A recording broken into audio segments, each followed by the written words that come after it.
Yang dihormati Tuan Pengerusi Majlis, barisan panel hakim yang arif lagi bijaksana, guru-guru yang dihormati, serta hadirin dan rakan-rakan sekalian.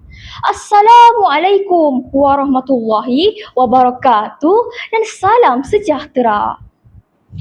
Berdirinya saya di depan pentas yang penuh bermakna ini adalah untuk menyampaikan pidato yang bertajuk Generasi Kecil, Impian Besar, Malaysia Gemilang 2026. Hadirin yang saya hormati, apabila disebut tentang generasi kecil, siapakah yang dimaksudkan? Jawapannya ialah kita, murid-murid sekolah rendah. Mungkin tubuh kita masih kecil, mungkin suara kita belum segagah orang dewasa. Namun, jangan sesekali memandang rendah pada impian seorang murid. Daripada bilik darjah yang sederhana, boleh lahir pemimpin yang bijaksana. Daripada buku latihan yang kecil, boleh tercipta masa depan negara yang besar. Bak kata pepatah, kecil-kecil cili padi. Tahun 2026 menuntut kita menjadi generasi yang lebih berani, lebih bijak dan lebih berakhlak. Dunia semakin pantas berubah. Teknologi semakin maju. Persaingan semakin hebat. Oleh itu, kita tidak boleh hanya tahu membaca, menulis dan mengira.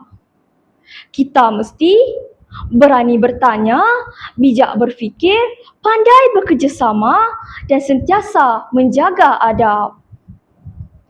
Hadirin sekalian, impian besar tidak akan menjadi kenyataan tanpa usaha. Kejayaan tidak datang bergolek. Ia datang bersama disiplin, kesungguhan dan semangat yang tidak mudah menyerah kalah. Jika gagal sekali, jangan berhenti. Jika ditegur guru, jangan kecil hati. Sebaliknya, bangkit dan perbaiki diri. Rakan-rakan yang dikasihi, namun kecemerlangan sebenar bukan hanya diukur melalui markah peperiksaan. Murid yang benar-benar cemerlang ialah murid yang ada ilmu dan akhlak. Ilmu menjadikan kita pandai, tetapi akhlak menjadikan kita dihormati. Apalah gunanya bijak menjawab soalan jika kita tidak menghormati guru?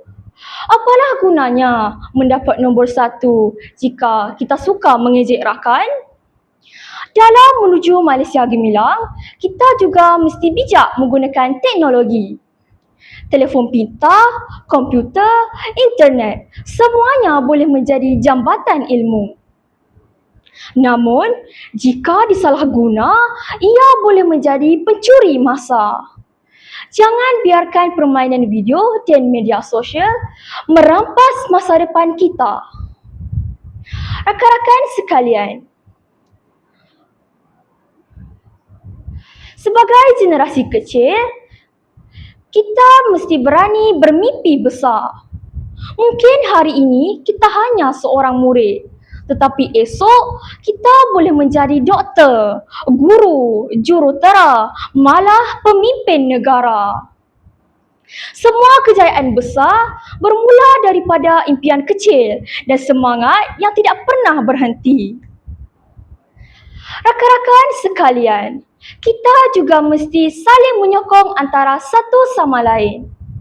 Bantu rakan yang lemah, hormati perbezaan. Bina semangat perpaduan. Kerana Malaysia yang gemilang tidak dibina oleh seorang individu, tetapi oleh rakyat yang bersatu hati. Sebagai penutup bicara, jelaslah bahawa generasi kecil hari ini mampu membawa impian besar untuk negara. Jika kita rajin, berdisiplin dan berakhlak mulia, Malaysia Gemilang 2026 bukan hanya sekadar slogan, tetapi satu kenyataan. Izinkan saya mengakhiri pidato ini dengan serangkap pantun. Pergi ke sekolah membawa bekal, ilmu dicari penuh percaya. Generasi kecil berjiwa cekal, Malaysia gemilang pasti berjaya. Sekian, terima kasih. Wabillahi taufiq wal hidayah. Wassalamualaikum warahmatullahi wabarakatuh.